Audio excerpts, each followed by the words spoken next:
warahmatullahi wabarakatuh. Halo semuanya. Kembali lagi nih bersama saya Fitri Utami. Di video kali ini saya akan menjelaskan tentang yang namanya filsafat ilmu. Nah, tapi sebelum lanjut ke slide berikutnya, yuk jangan lupa untuk videonya di like, komen, share, dan subscribe supaya saya bisa lebih semangat lagi membuat konten-konten yang baik, konten-konten yang lain. Oke, jangan lupa ya di subscribe karena subscribe itu gratis. Oke, kita lanjutkan tentang filsafat ilmu. Nah, yang pertama, apa sih itu filsafat? Nah, saya akan menjelaskan ya, filsafat itu merupakan ide tentang benda-benda fisik, sesama kita, arti kehidupan, kematian, Allah, yang benar maupun yang salah, keindahan, keburukan, dan semacamnya. Dan tentu ide-ide ini diperoleh dengan berbagai cara. Dengan mereka mungkin samar, bingung, pandangan-pandangan tersebut kita dapat dari individu, keluarga, lingkungan, dan dapat berupa film, musik, dan buku yang dapat merefleksi kita. Nah, selanjutnya, apa itu filsafat? Nah, filsafat ini dibagi menjadi dua. Ada etimologis dan tertimologis. Yang etimologis berasal dari bahasa Yunani yang artinya philia cinta dan sophia kebebasan. Sehingga pengertiannya itu adalah cinta kebebasan.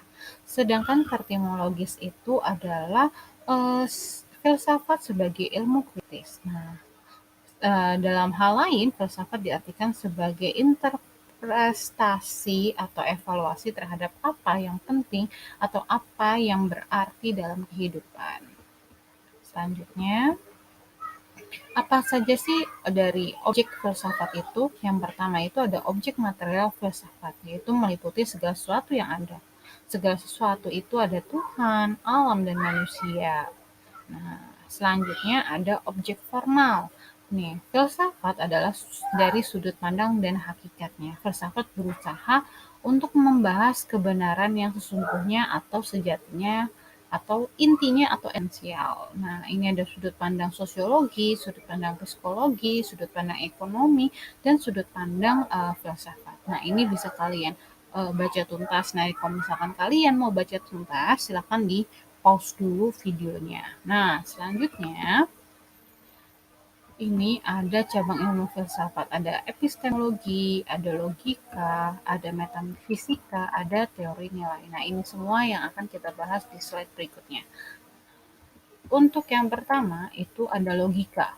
Logika itu filsafat berusaha untuk memahami pemikiran yang benar dan untuk menemukan validitas penalaran. Jadi bagaimana seseorang itu berpikir secara logis, secara runtut. Nah, dan apakah pemikiran tersebut itu sesuai dengan kebenaran atau sesuai dengan nalar dari manusia itu sendiri, seperti itu. Nah, ini bisa kalian baca ya. Kalau kalian baca, jangan lupa stop dulu videonya, di pause dulu. Nah, selanjutnya setelah logika ada metafisika. Nah, kalau metafisika ini mencoba untuk menawarkan pandangan komprehensif dari semua yang ada.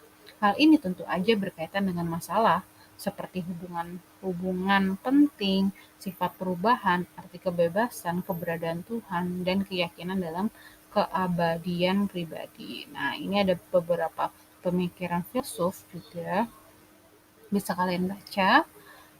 Namun banyak filsuf kuno dan modern yang percaya bahwa masalah nilai dan agama atau masalah metafisika terkait dengan konsepsi seseorang tentang sifat dasar alam semesta. Banyak dari filsufat ini percaya ada dalam kemanusiaan sesuatu yang melampaui urutan empiris alam, seperti itu.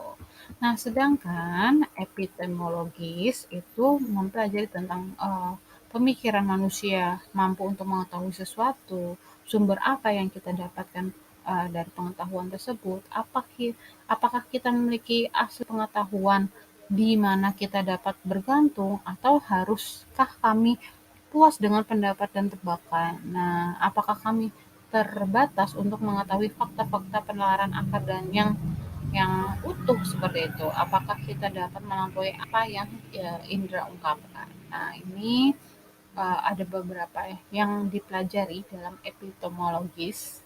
Nah, ini bisa kalian baca juga. Dan ini intinya itu epiknowledge adalah tentang adanya pernyataan tentang tes kebenaran dan verifikasi dari suatu pemikiran. Selanjutnya ada teori nilai. Nah, teori nilai ini merupakan cabang ilmu filsafat yang mempelajari tentang nilai-nilai. Teori nilai dapat dibagi menjadi nilai etika, estetika, filsafat sosial, dan politik. Nah, kalau etika ini berpusat pada pernyataan moralitas. Nah, ini merupakan yang biasanya kita nampak baik dan benar dalam hubungan antar manusia. Etika juga dibagi menjadi tiga, yaitu etika deskriptif, etika normatif, dan etika mata etika. Selanjutnya ada estetika. Nah, kalau estetika ini pasti berhubungan dengan yang namanya teori keindahan dan teori seni seperti itu. Seni dan kecantikan dianggap sebagai bagian dari ranah nilai yang karena banyak persoalan filosofis dan estetik yang melibatkan penilaian kritis seperti itu. Nah, selanjutnya ada filsafat sosial politik ya. Ini itu menyelidiki tentang penilaian nilai tentang masyarakat, negara, dan hubungan individu dengan lembaga. Nah, ini saling berhubungan ya. Masyarakat dengan negara, negara dengan hubungan antara lembaga-lembaga negara dan lain sebagainya. Nah, nilai-nilai keyakinan moral manusia tercermin dalam kehidupan sosial dan politik kita dalam kehidupan sehari-hari nih. Selanjutnya, apakah filsafat ilmu itu? Nah, menurut John McMurray, itu filsafat ilmu bersangkutan dengan pemeriksaan kritis terhadap pandangan-pandangan umum, prasangka alamiah yang terkandung dalam asumsi ilmu atau yang berasal dari keasikan dengan ilmu. Sedangkan Cornelius Benjamin menjelaskan bahwa filsafat ilmu itu menelaah secara sistematis mengenai sifat dasar ilmu, metode-metodenya, dan konsep-konsepnya. Selanjutnya, oh sudah, oke. Sekian dulu materi tentang filsafat ilmu. Semoga bermanfaat buat kalian yang menonton video ini. Dan saya ingatkan lagi untuk jangan lupa bantu saya untuk subscribe-nya sebanyak-banyaknya. Boleh share ke teman-temannya supaya teman-temannya juga dapat manfaat dari video ini. Oke, terima kasih. Mohon maaf bila masih banyak kekurangan. Wassalamualaikum warahmatullahi wabarakatuh. Sampai jumpa lagi dan jangan lupa patuhi protokol kesehatan dan 5M. Bye-bye.